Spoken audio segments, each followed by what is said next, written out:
TV Imaculada, o Evangelho em primeiro lugar.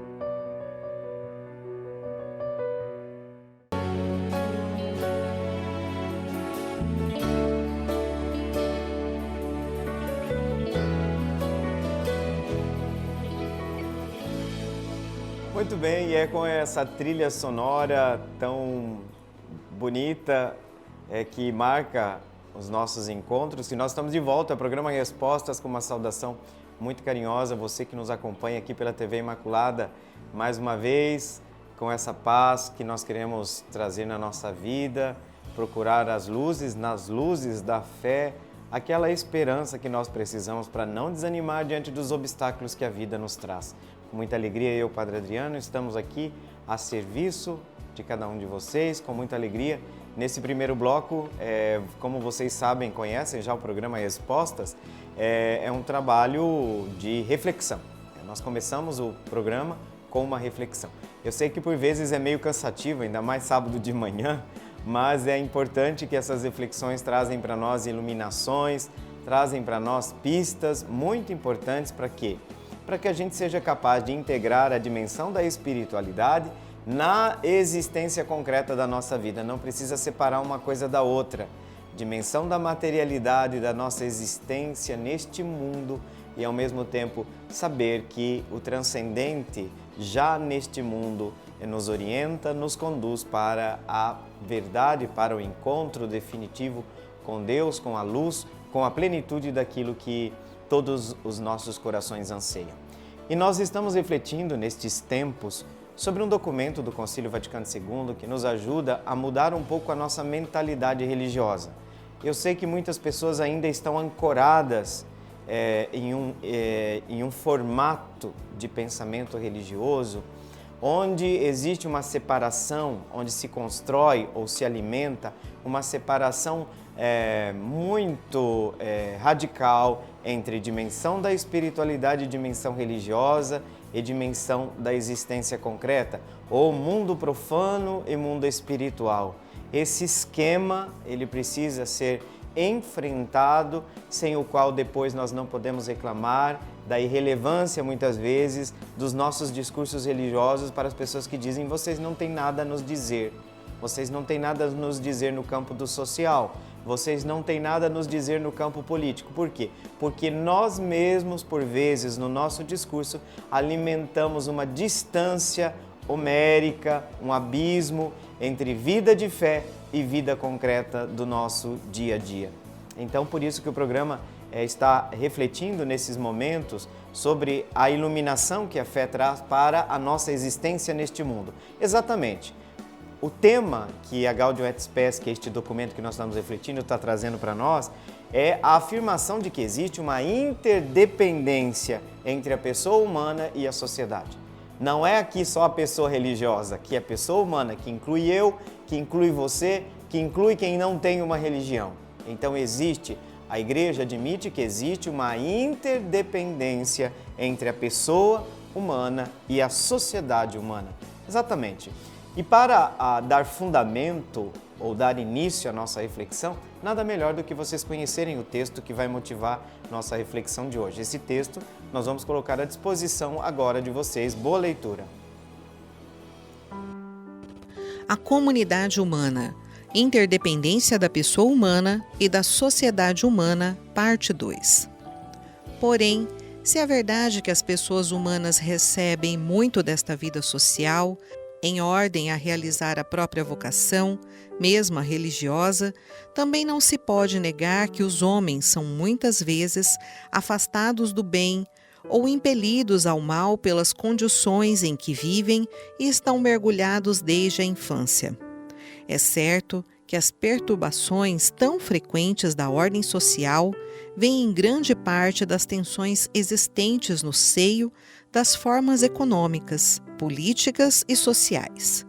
Mas, mais profundamente nascem do egoísmo e do orgulho dos homens, os quais também pervertem um ambiente social onde a ordem das coisas se encontra viciada pelas consequências do pecado.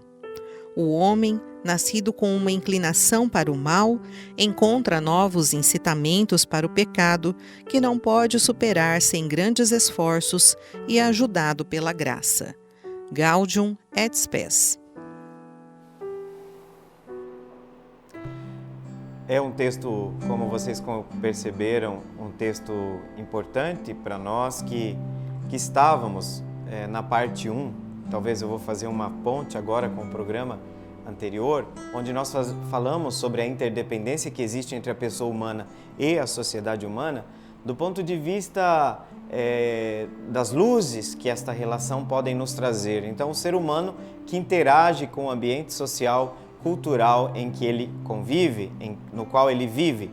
Hoje nós vamos olhar o outro lado da história.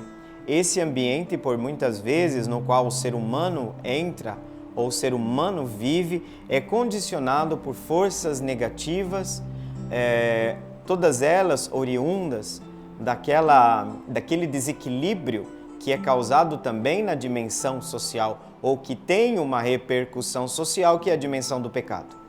E por que eu vou bater nessa tecla? Porque nós batemos na tecla do pecado individual, do pecado da pessoa, e nós esquecemos que o pecado se alastra, ele se estrutura. Vejam que quando temos o episódio do dilúvio, a constatação de Deus é que toda a humanidade se perverteu.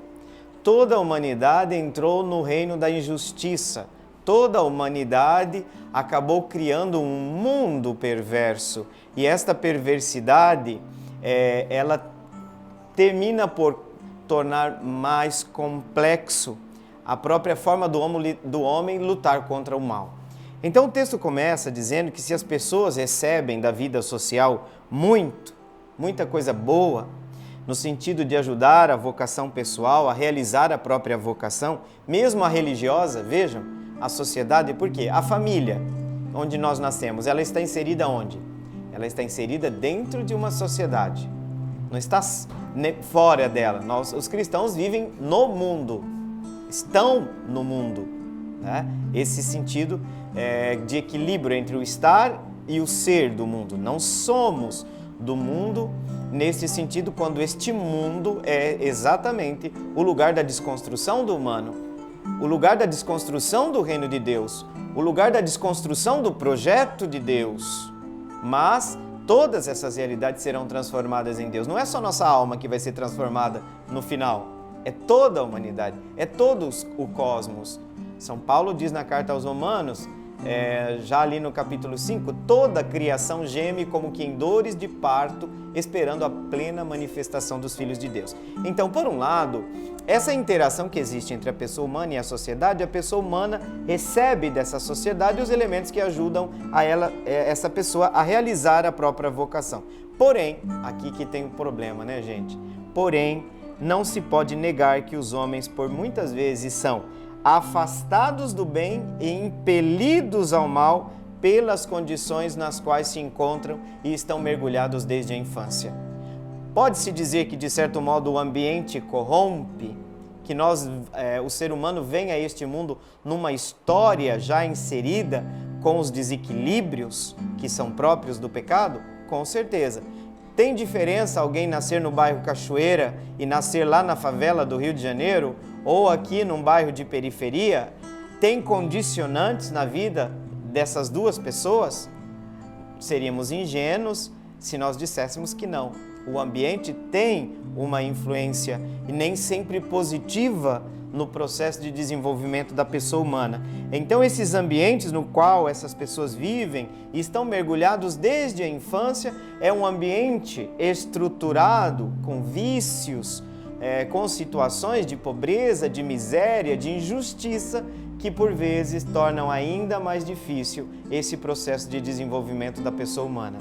E olha, é certo que as perturbações, diz o texto, tão frequentes da ordem social, olha só, vêm em grande parte das tensões existentes no seio das formas econômicas, políticas e sociais.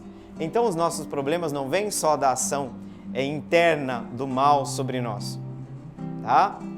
Não basta expulsar o demônio só de nós, da pessoa. Não basta. O demônio também está nas estruturas.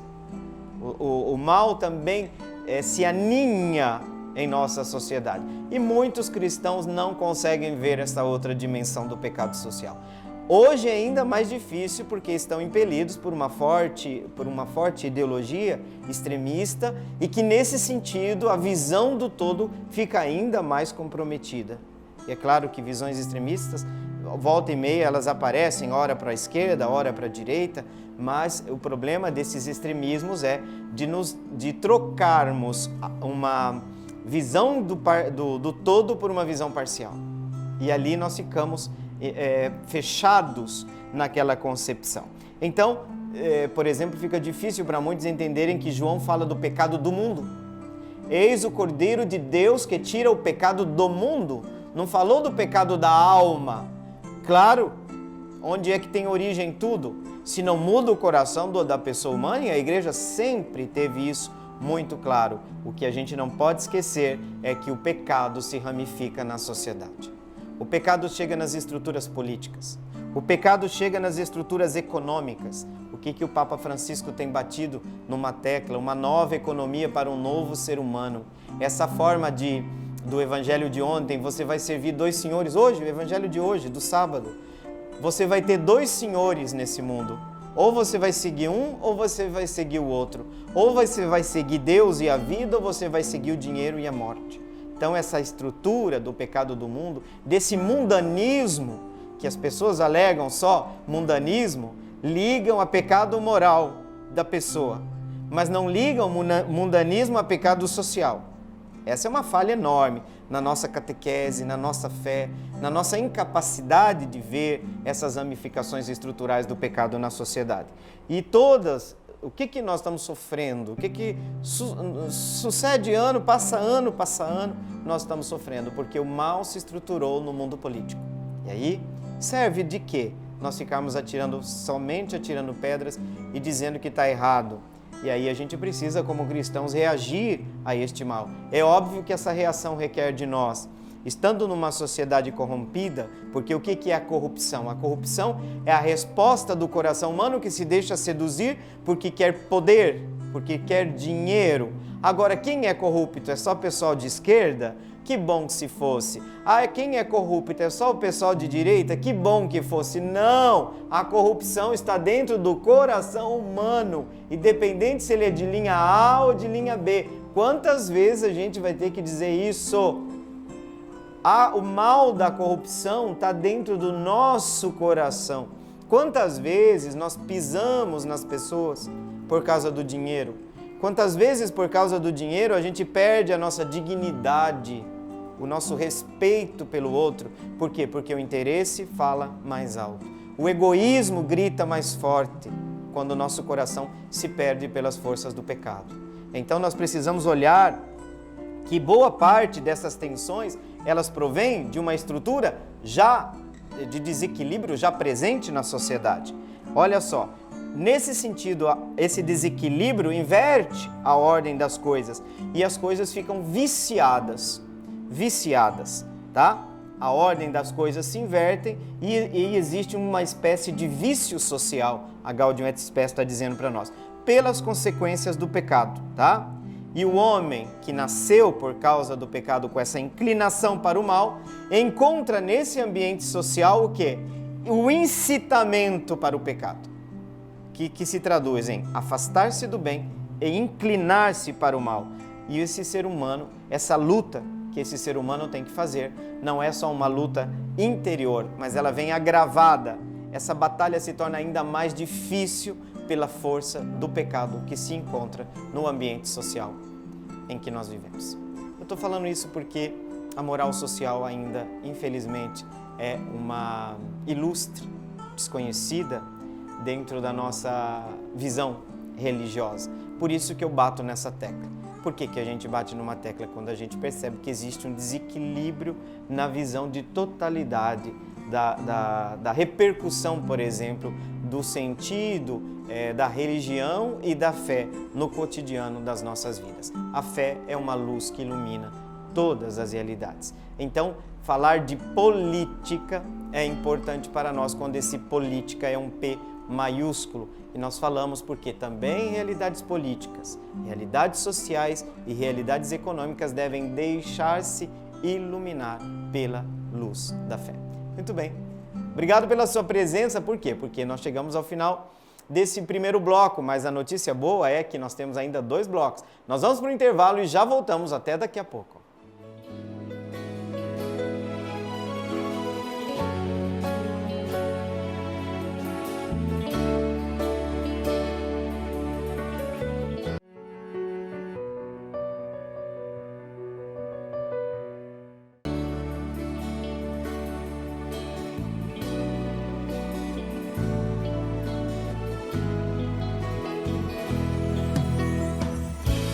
Que alegria! Voltamos para o segundo bloco e a gente continua juntos aqui pela TV Imaculada. Uma saudação carinhosa a todos vocês que estão nos acompanhando nesse momento. E nesse segundo bloco, a dinâmica do nosso programa se altera um pouco e nós vamos finalmente responder as questões que vocês nos enviam.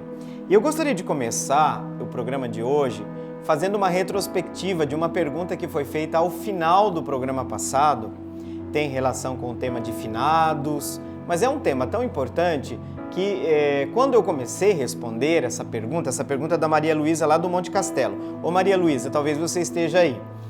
Eu mesmo me senti, aspas, insatisfeito, no sentido de que o que foi dito estava bom, mas nós precisávamos ainda complementar alguns elementos. Por isso, vocês me permitam que hoje eu vou repropor a pergunta da Maria Luísa, e porque ela toca em pontos onde o imaginário popular nosso ainda é carregado de muita confusão. Por isso que a tentativa de retomar essa pergunta é para iluminar melhor a questão.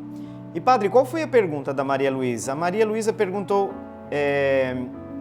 fez essa pergunta. Padre, recentemente eu perdi um ente querido da minha família. Minha grande preocupação é se a alma dele está salva. Quando é que a alma não tem salvação? A gente pode rezar para a alma de alguém ser salva? Olha, Maria Luísa, essa é uma pergunta pertinente nestes tempos onde a gente está vivendo uma espécie de luto social. A gente não pode ignorar, gente, que nós saímos de uma pandemia onde em torno de 600 mil brasileiros, que não são números, é um tio, é um avô, é um irmão, é um pai, é uma mãe, é um neto, é um filho. Essas 600 mil pessoas eram o amor de alguém. Eram não, são, continuam sendo o amor de alguém. Então, nós temos que fazer as contas com a história. Isso significa o quê? Que ignorar essa realidade não vai nos fazer melhores. Fingir que não aconteceu nada vai tirar nossa humanidade, como se, por exemplo, nós tivéssemos que olhar para frente, como se a nossa única preocupação fosse economia, como se não pudéssemos dizer que, na verdade, nossas vidas não continuam as mesmas. Esse novo normal é marcado por uma história, e essa história está profundamente ferida pelas grandes perdas que o nosso país, que a humanidade sofreu nestes anos. Então, tem um princípio que eu volto sempre na minha teologia, que é o princípio da patrística. O que não é sumido não é redimido. O ser humano não pode ignorar seus mortos.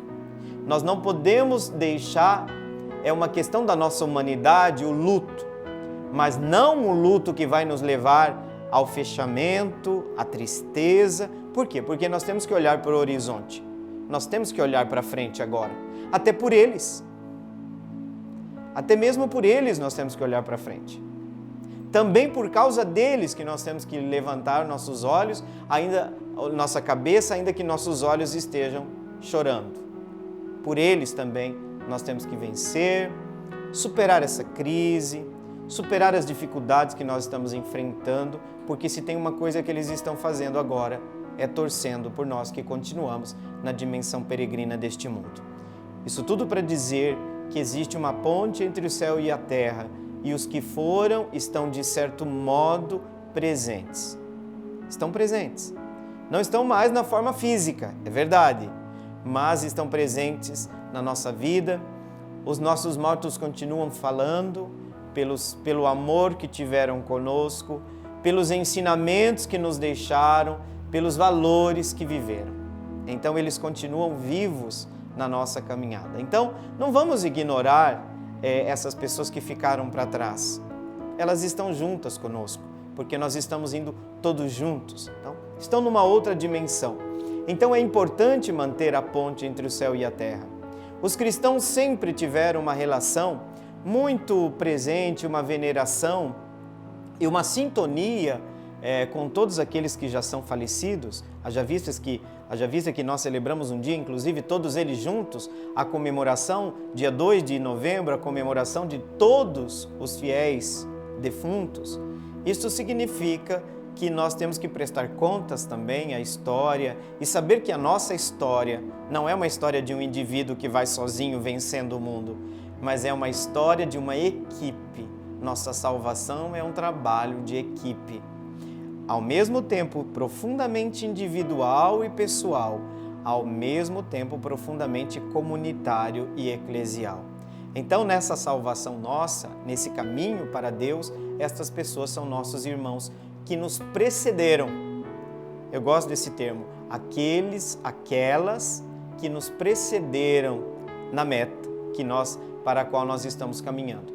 Então existe sim, Maria Luísa, uma ponte entre o céu e a terra, e eu vou começar respondendo, mais uma vez, agora de uma maneira um pouco mais profunda, a última das suas perguntas. A gente pode rezar para a alma de alguém, para que a alma de alguém seja salvo? Eu entendo que quando os cristãos, desde o início, quando olhava para o testemunho de um irmão que pela fé, por exemplo, morreu, chegou diante das autoridades e disse: eu não vou negar Cristo. Essas pessoas viveram de tal modo que os cristãos já intuíram desde o início que essas pessoas tinham uma relação especial com Deus. E por terem uma relação especial com Deus, nós podíamos recorrer à oração delas. O que é pedir oração de quem se foi? Palavra na nossa linguagem religiosa: intercessão. O que é uma intercessão? Uma intercessão que é feita no nível horizontal. Quantas vezes as pessoas vêm dizer assim: padre, eu acho que o senhor é um pouquinho mais perto de Deus. Então, ora, reza pela minha filha. Todo dia eu tenho gente no meu WhatsApp pedindo oração, porque eles acreditam que o padre, que a irmã, que o religioso, que a religiosa, tem uma dimensão de proximidade maior com Deus. E você que é evangélico também, eu tenho certeza que você vai lá procurar o pastor, você vai procurar aquela irmã de fé que tem um testemunho muito bonito, né, na comunidade, que é um exemplo dentro da comunidade. O que você vai fazer? Irmã, lembra de mim nas suas orações? Olha que bonito. Os cristãos também fazem isso para o nível transcendente ou vertical. Nós também nos dirigimos à comunhão celeste. Por quê? Porque o nosso céu não está vazio, gente. O nosso céu está povoado, repleto de irmãos e irmãs nossos que lá chegaram. Então essas pessoas continuam vivas e acompanhando o nosso caminho, a nossa peregrinação terrena. Então os cristãos desde o início se dirigiram com preces, com súplicas, sobretudo oferecendo o sacrifício eucarístico por aqueles que partiram. Até porque hoje vai ter uma pergunta daqui a pouco que vocês vão perceber que fala sobre a realidade do purgatório.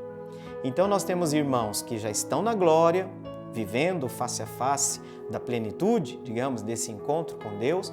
Nós temos irmãos como nós que estamos na condição de peregrinos e todos nós fazemos parte da única comunidade de salvação, em dimensões diferentes.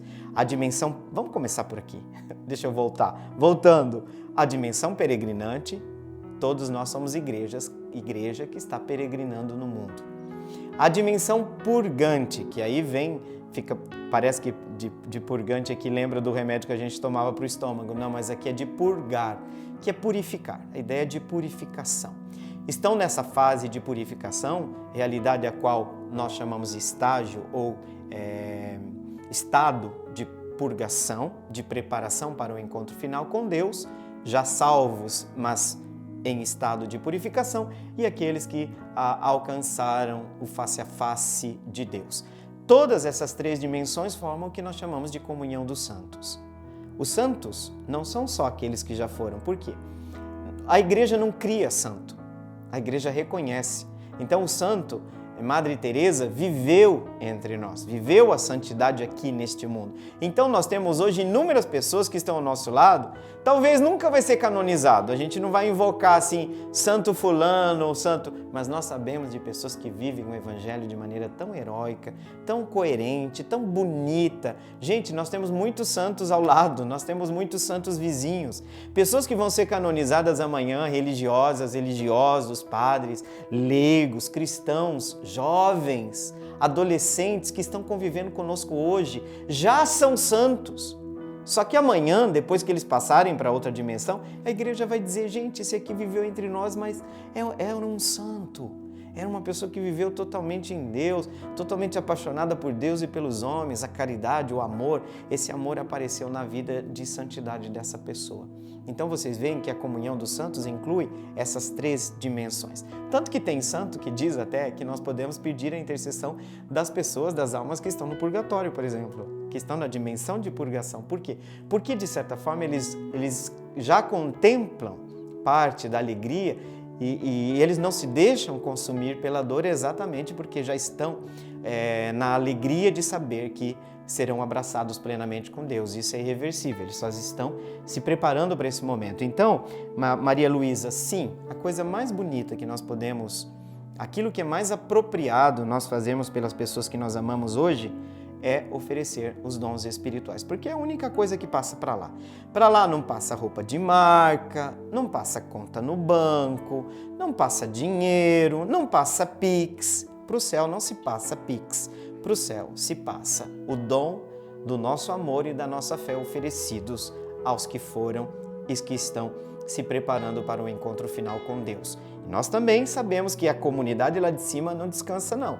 A comunidade lá de cima, o exército celeste, está sempre acompanhando nossa peregrinação neste mundo. Por isso que a gente pode, sim, pedir a intercessão deles. Segundo ponto da pergunta da Maria Luísa, a preocupação se a alma dele está salva. Dois caminhos que nós temos que evitar, dois extremos. A certeza absoluta de uma salvação, porque sempre fica aquele é Deus quem sabe.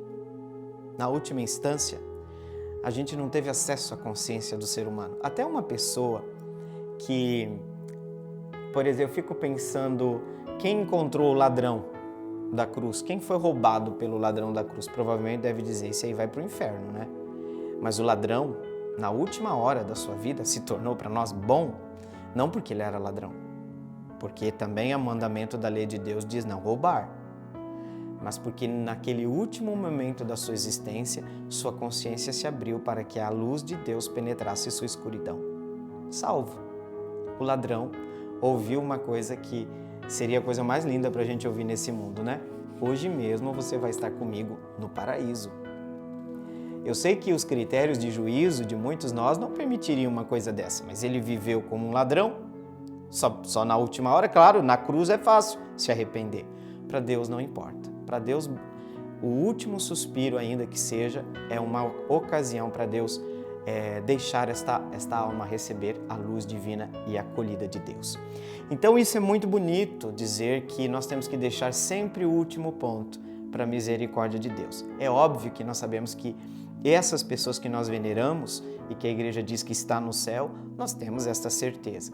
Mas isso quer dizer que o outro extremo tem que ser evitado, o desespero. Sabe o que aconteceu com uma mãe que perdeu o filho que se jogou da ponte? Esse episódio é narrado ali num período em que quem se matava estava automaticamente condenado ao inferno. Porque qual que era a teologia vigente? Se você morre em pecado mortal, inferno é o seu destino. Uma pessoa que se mata é um pecado, vamos dizer, vou exagerar aqui, mortalíssimo, né? Morte, acabou, não existe essa palavra, mas para dizer. Essa mãe veio desesperada procurar São João Maria Vianney, João Maria Vianney o padre, João Maria Vianney o cura. E ela falou, meu santo, o que vai acontecer com meu filho? E a alma dele, ele se matou. Gente, num tempo onde os suicidas eram sepultados fora do cemitério, não podia nem receber uma cruz no túmulo. A resposta desse homem consolou o coração dessa mulher. Filha, a distância entre a ponte e o rio é infinitamente menor que o tamanho da misericórdia de Deus. Então, às vezes as pessoas me perguntam assim, padre, Judas se salvou? Olha, esses tempos um jovem me perguntou, padre, o que o senhor acha? O senhor acha que Judas se salvou? Eu começo dizendo que essa não é uma resposta absoluta, que nós podemos dar assim, matematicamente. Mas nós podemos fazer progressões que Deus ofereceu, Jesus ofereceu a misericórdia. A mesma misericórdia que ofereceu a Pedro, ofereceu a Judas.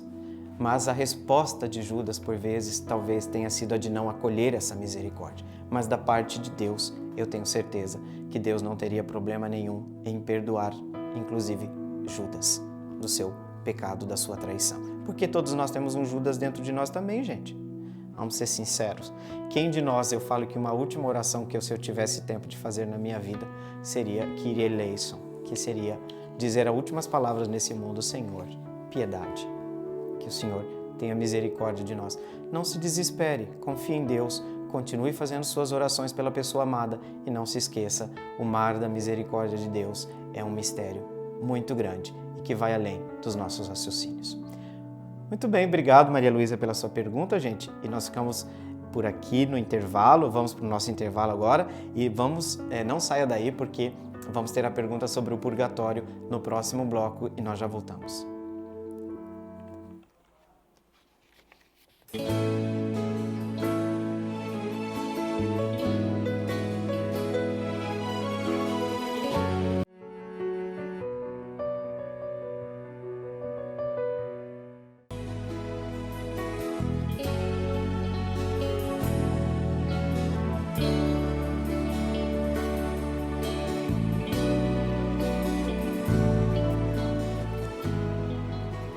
Olá, de volta. Passa muito rápido o nosso programa, mas estamos aqui mais uma vez para o nosso terceiro e último bloco do programa Respostas. E como eu tinha anunciado no bloco anterior, que agora nós vamos para uma pergunta da Regina, lá da Vila Palmira. Deixa eu perguntar aqui para o nosso GPS humano, Fábio, onde que fica a Vila Palmira aqui em Campo Grande? O Fábio já fez cara de que não... Pela primeira vez o GPS, Fábio, não encontrou, mas nós vamos procurar durante a semana, Regina. Manda para nós aí as informações sobre em qual região de Campo Grande fica Vila Palmira. Saudação carinhosa para todos vocês aí que moram na Vila Palmira. O Fábio disse que vai procurar aqui também, tá? No São Google. Tá certo, Regina? Obrigado pela sua participação. E a pergunta da Regina é exatamente sobre a realidade do purgatório. O purgatório realmente existe? Quem é que vai para lá? É bom ou é ruim? Regina, uma primeira coisa que a gente coloca é que, a partir da fé que nós cremos, é sempre importante perguntar no que cremos. E naquilo que nós cremos, nós só vamos poder acreditar naquilo que nós cremos se isso tiver uma base na revelação. Por revelação eu entendo aquilo que Deus mostrou, que Deus trouxe à humanidade como comunicação daquilo que Deus é em si, daquilo que Deus é para nós, daquilo que Deus fez por nós, o projeto de Deus. Deus no seu mistério último. E essa revelação ela está contida na Sagrada Escritura, para nós católicos.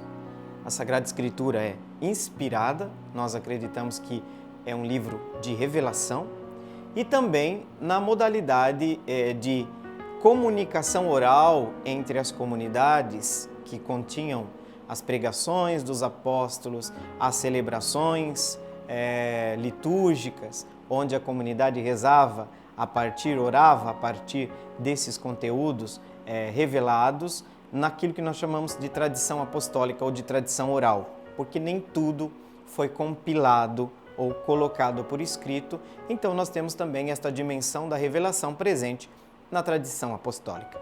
Tradição aqui com T maiúsculo.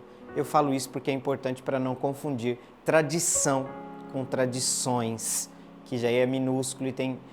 e são, digamos assim, atualizações no tempo da concepção de tradição, né? Mas a tradição é algo essencial nesse sentido, porque tudo aquilo que a gente afirma sobre a nossa fé tem que encontrar respaldo, ainda que não de maneira explícita, mas tem que estar contida na revelação. Segundo a tradição da nossa fé, e corroborados ou ancorados em algumas passagens bíblicas, nós poderíamos dizer que desde o início a Igreja, os santos padres, os padres da patrística, proclamaram a fé na existência deste estágio, desta situação em que o ser humano se purifica, que a alma humana, no estágio depois da sua partida deste mundo, encontra o amor, o fogo purificador do amor divino, preparando esta pessoa para o encontro final com Deus. Aqui é parecido com o trabalho de purificação do ouro. O fogo é utilizado para tirar do ouro as suas impurezas. E nesse sentido, deixar com que o ouro seja plenamente puro. Nesse sentido, esse fogo não é o mesmo fogo do inferno, que ali já é um fogo de condenação. Aqui é o fogo de purificação. Então, é bom ou é ruim a pergunta que você faz? Existe um caminho que nós fazemos neste mundo e nós percebemos que estamos sempre inadequados em relação ao amor e à santidade de Deus. Já nesse mundo, por vezes a gente se sente indigno, né? A gente reconhece nossa pequenez, a gente reconhece o nosso pecado e diante da santidade de Deus, nós não... quando essa santidade de Deus joga luz sobre nós vemos a nossa miséria, o nosso egoísmo, nossos interesses. Então, claro que isso nos dói. Isso nos dói porque isso é incompatível com a realidade de Deus. E a realidade de Deus é amor puro, é santidade pura. E neste sentido, que este estágio purificatório, ao qual nós denominamos purgatório, é uma dimensão, de certa forma, já presente na existência. Por exemplo, você já passou por um momento de dor, de sofrimento, e ele foi purificador? Eu conheço pessoas que diante de um câncer, diante de uma doença, diante de uma situação muito dolorosa, colheu dessa ocasião para se tornar um ser humano melhor.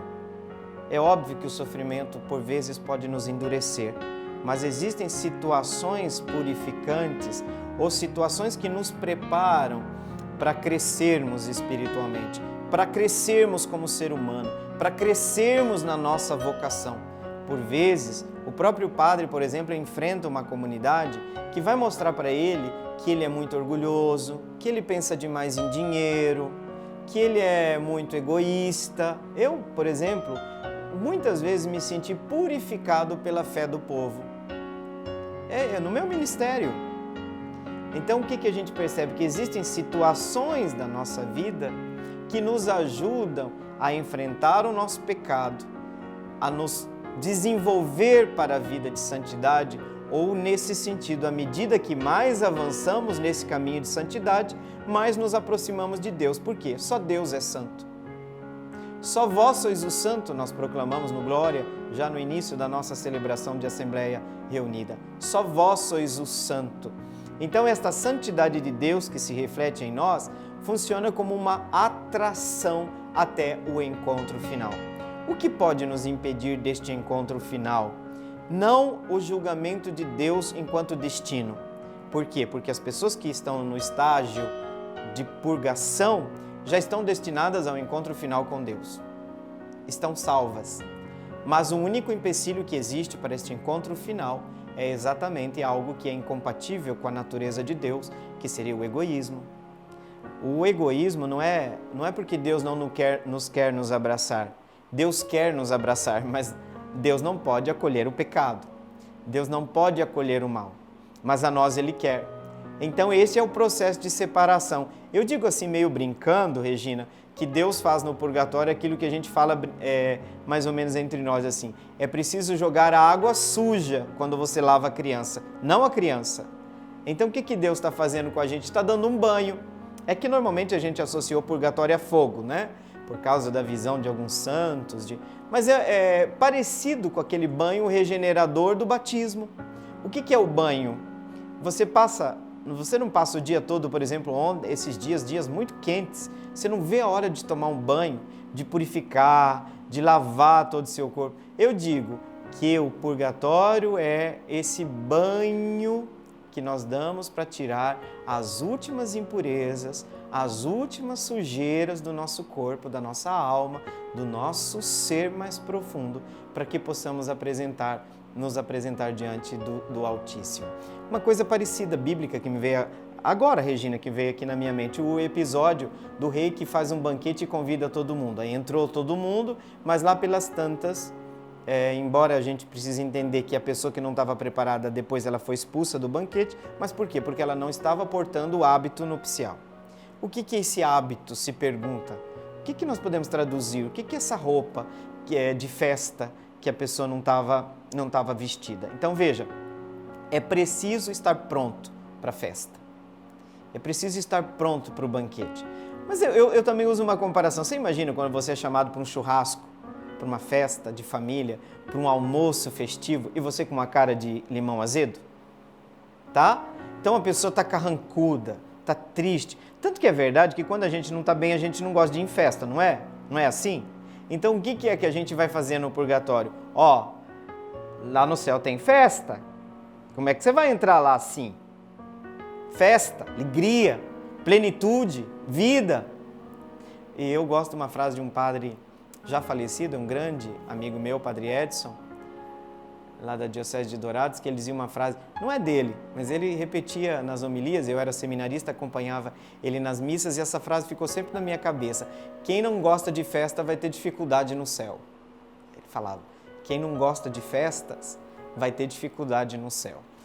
A gente tem que entender bem, interpretar bem isso, mas é neste sentido que o coração vai abraçar a plenitude.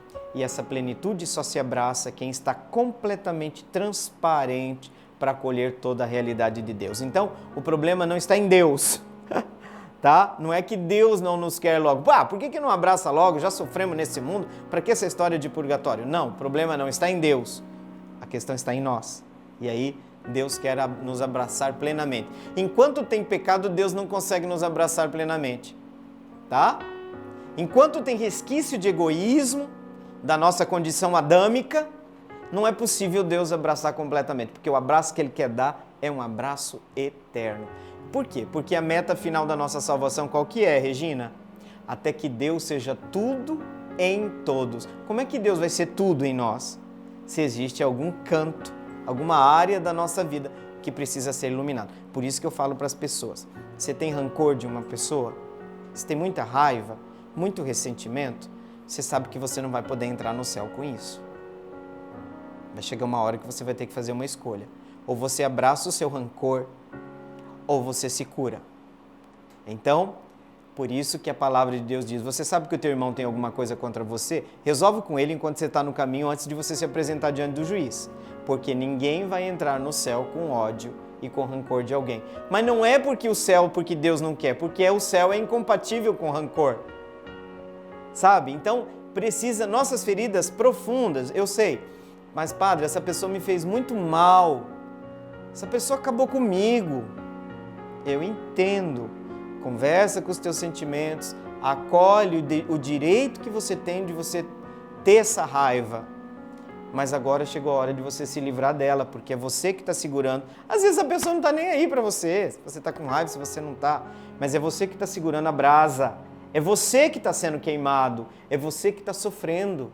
Então, quando a gente sente assim, que é incompatível, sabe por que a gente sente que é incompatível com a nossa vida? Porque as pessoas vêm dizer assim, padre, não é meu essa raiva que eu estou sentindo, não é minha, eu não gosto, Eu quero comungar. Eu não quero ficar com a raiva dessa pessoa, mas eu não consigo. Vocês estão vendo? A gente, a alma, o ser humano, mas o espírito humano sente que tem algum elemento nocivo ali que não está ajudando, né? Então, já nesse mundo, a gente percebe, assim, por exemplo, a nossa indignidade, por exemplo, a receber a Eucaristia. Poxa vida, eu andei falando mal de todo mundo na comunidade, eu vou lá celebrar o sacramento da comunhão, falei mal do padre, falei mal da irmã, falei mal do coordenador do CPP, falei mal do diácono. Poxa vida, mas nós estamos todos como irmãos agora em torno desse altar, tem alguma coisa que está errada. Porque eu estou em comunhão. Falei mal do Papa. Poxa vida, mas o Papa é o Papa, é o líder, é o grande pastor da nossa comunidade. Como é que eu vou receber Jesus assim? Vocês estão percebendo que já nesse mundo a gente percebe quando o nosso coração não está preparado para o encontro com Deus. Não é que Jesus não vai nos acolher, Jesus não vai parar e vai dizer assim, não vem que eu não quero comungar com você. Não, Jesus não vai fazer isso, mas é o nosso coração que tem que estar preparado para acolher a graça divina. Então, por isso que nós procuramos a confissão, porque a gente se sente que se nós queremos crescer na fé e no amor, nós precisamos vencer o egoísmo.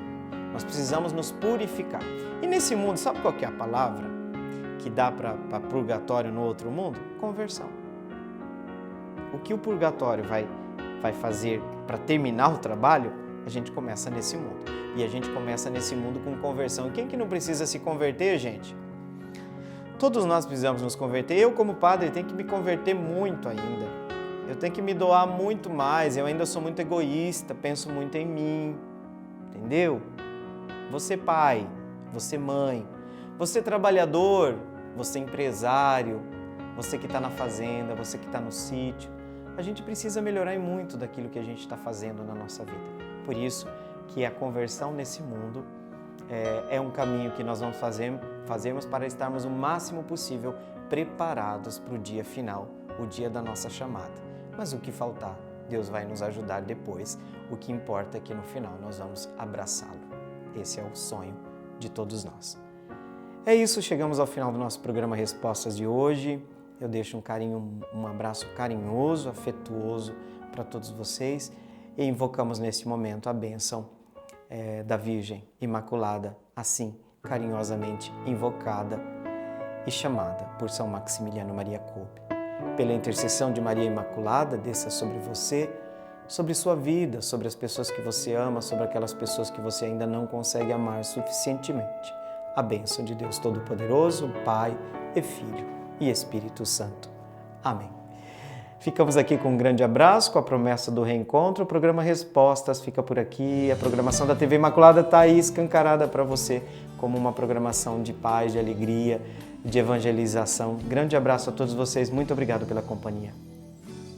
Meu coração é para ti, Senhor. Meu coração é para ti, Senhor. Meu coração é para ti, Senhor. Meu coração é para ti.